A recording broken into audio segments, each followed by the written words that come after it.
ملک شام کا ایک ٹیکسی ڈرائیور بیان کرتا ہے کہ میری ٹیکسی میں ایک مسافر آ کر بیٹھا جو وضاقتہ سے شیعہ لگتا تھا۔ میری ٹیکسی میں اس وقت شام کا FM ریڈیو اورینٹ چل رہا تھا جس میں حضرت امیر معاویہ رضی اللہ تعالیٰ عنہ کے فضائل بیان کیے جا رہے تھے۔ وہ مسافر سارا راستہ اپنے دانت پیستا رہا۔ اپنی منزل پر پہنچ کر وہ مسافر ٹیکسی سے اترا اور بولا، دیکھو بھائی، میرے کرائے کا حساب کتاب معاویہ بن ابی سفیان سے کر لینا۔ یہ کہہ کر وہ مسافر بھاگ گیا۔ وہ ٹیکسی ڈرائیور کہتا ہے کہ میں چونکہ عمر رسیدہ شخص تھا اور اس مسافر کے پیچھے بھاگنے سے معذور تھا، لہٰذا میں نے معاملے کو اللہ کے سپرد کیا اور گاڑی کو واپس موڑ لیا۔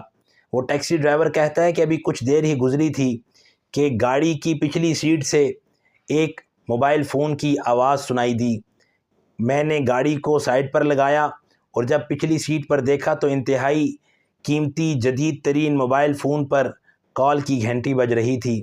وہ کہتا ہے کہ میں نے جب کال ریسیو کی تو سامنے سے آواز آئی کہ بھائی میرا موبائل فون مجھے واپس کر دو، میں تمہیں کرایہ بھی دوں گا اور کچھ زیادہ بھی دوں گا۔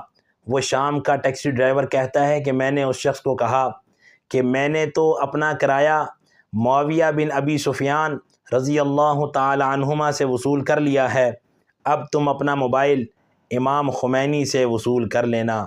وہ کہتے ہیں نا، جیسی کرنی ویسی بھرنی، نہ مانے تو کر کے دیکھ، جنت بھی ہے دوزخ بھی ہے، نہ مانے تو مر کے دیکھ۔